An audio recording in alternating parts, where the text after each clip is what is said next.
Hey everyone, in this video we want to talk a bit more about how to change or edit or even delete constraints manually during the simulation. I feel like I didn't talk enough about this because so far when we talked about constraints during the simulation, we went into the dive target and then we used stuff like the Vellum constraint properties or even Vellum constraint to create new constraints. And while these tools are great, I want you to understand that this is Houdini. You can do anything you want with the data and the geometry that is there. You don't have to rely on specific tools that are made for a certain simulation type. We can do access constraints during the simulation with subs, with vecs, and with vops.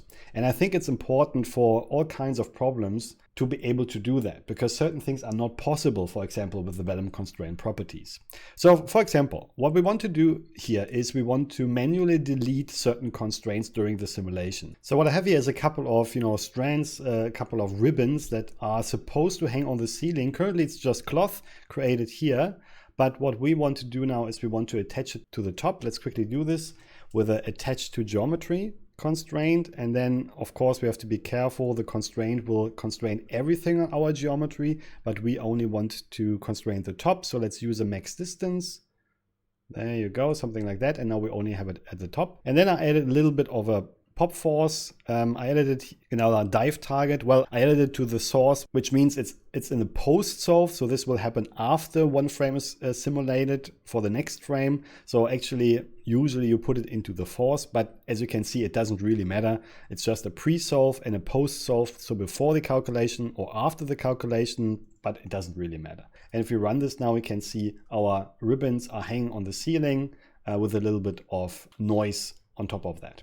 Okay, so what we want to do now is we want to kill the connection at the top wherever this sphere is going past. So the ones in the middle should fall down. Now we will not actually use this sphere. I just wanted to visualize that. We will use other ways, but for now, let's just have a look at how we can actually achieve that. And we have three options. We can use subtools, we can use vecs, or we can use vops. So for subtools, we can use actually the subsolver. And one small thing, we have two subsolvers here. And really quickly, what you could use is the subsolver constraint, but I wouldn't recommend that. Now, the advantage of this node is that you can theoretically access the geometry and the constraints in the same setup.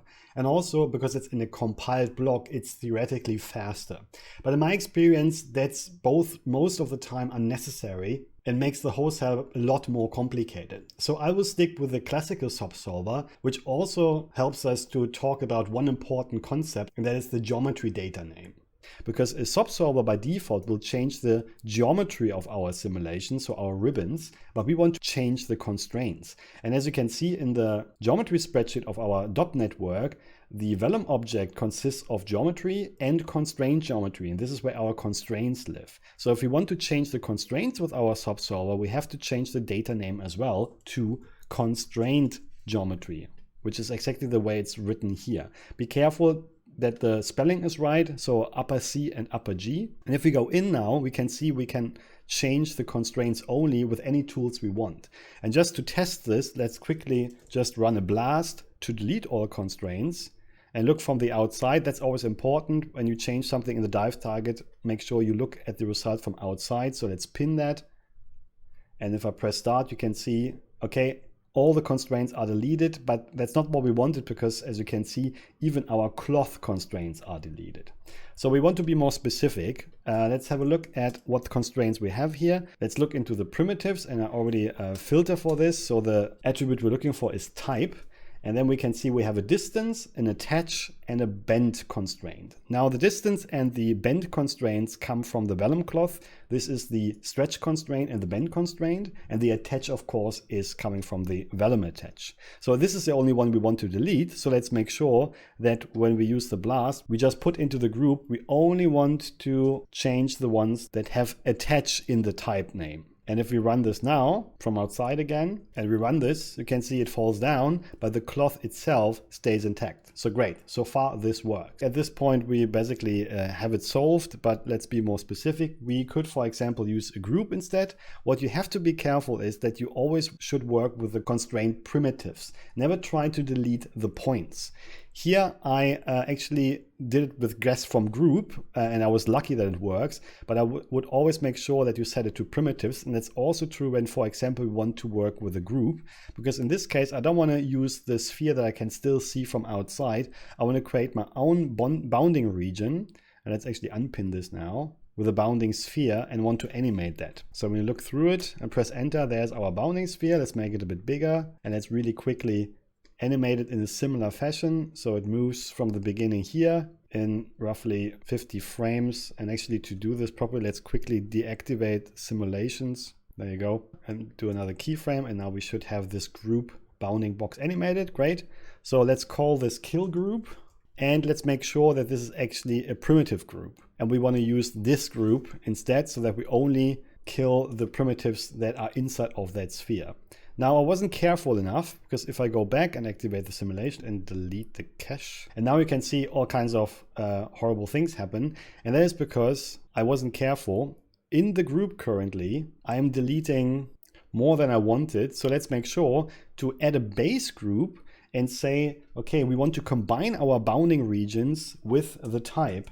So I want to make sure that I only delete the attach type, and of those, only the ones that are in the bounding regions.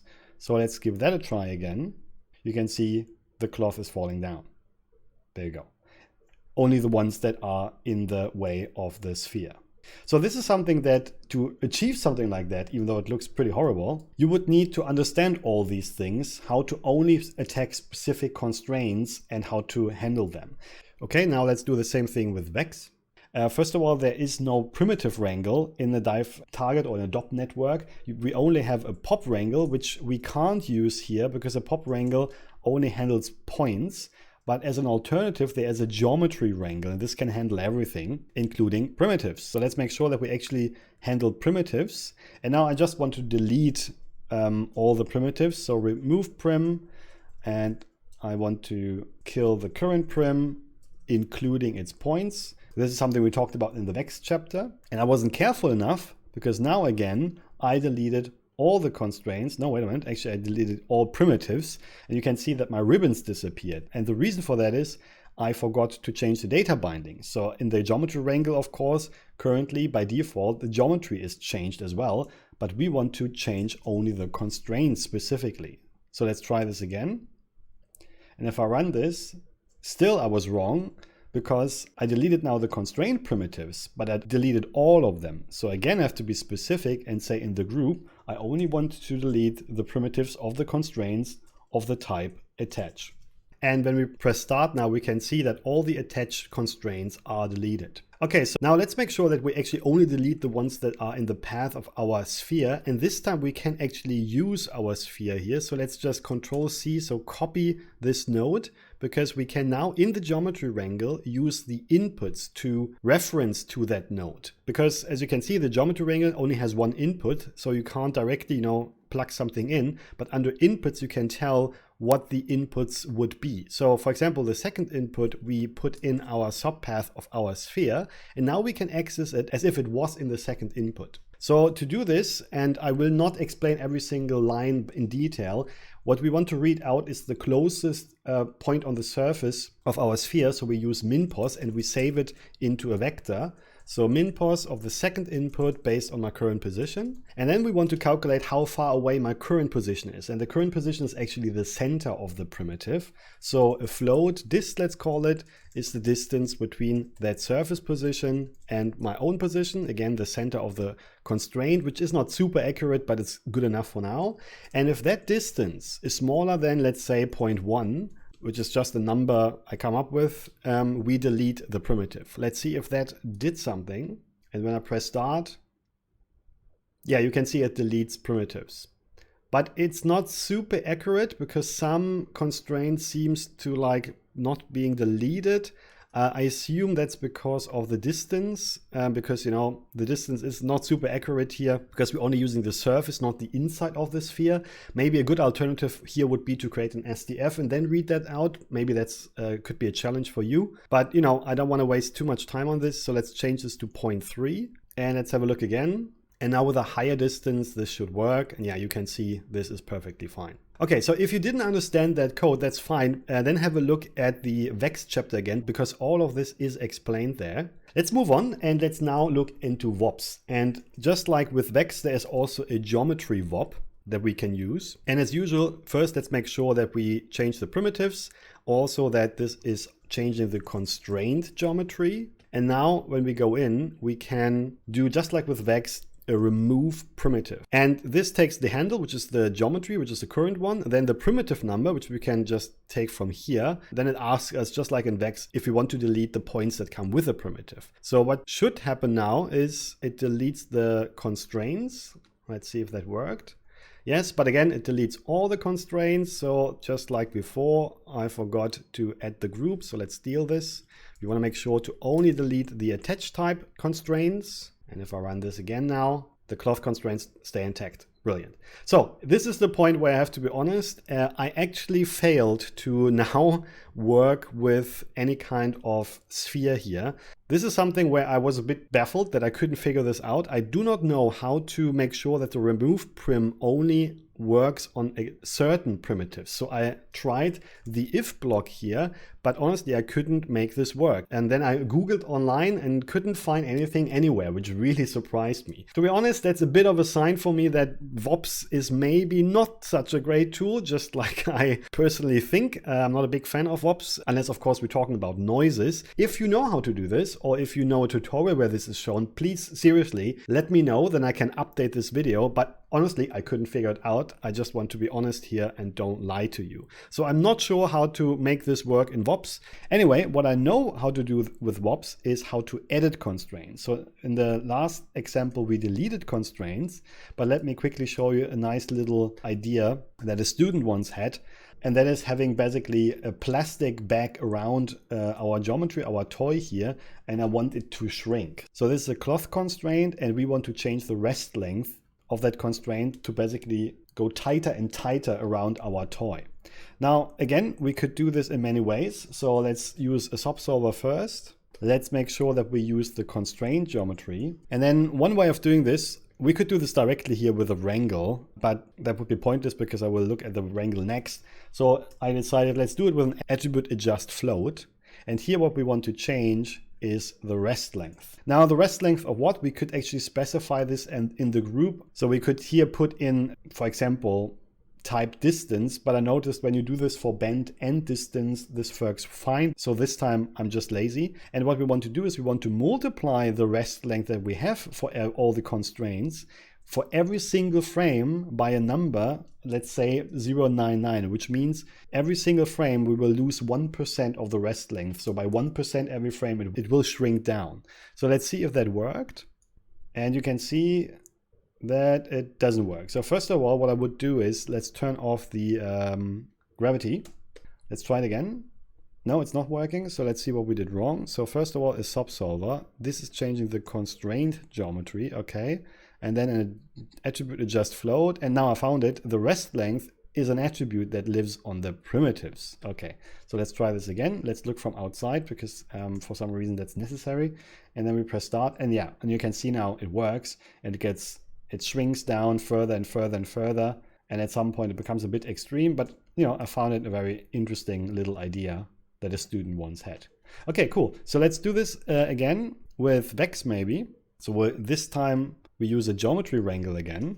Let's make sure this time we do everything right. So first of all, the data bindings has to be constrained geometry. Make sure that everything is spelled correctly. Then we want to make sure that we actually change the primitives. And then I want to change the rest length and multiply it every frame by 99%. And let's see if that worked. Let's rewind, press start, and that looks good. Okay, brilliant. So let's do the same now with VOPs, with the geometry VOP.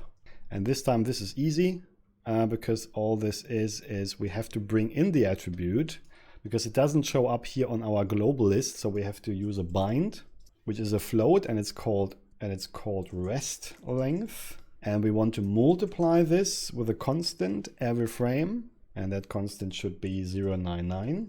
And to get this attribute out again, we need a bind export. Again, rest length. and it will not work because I forgot two important things. So let's check. No, nothing is happening because first of all, our geometry VOP is not working on the constraint geometry. So let's go to data bindings and change this to constraint geometry, and it will still not work because I forgot that this is supposed to work on the primitives. So up here we can change it to run over primitives. And now let's try this again. There you go, and it works. So you have many ways of changing your constraints.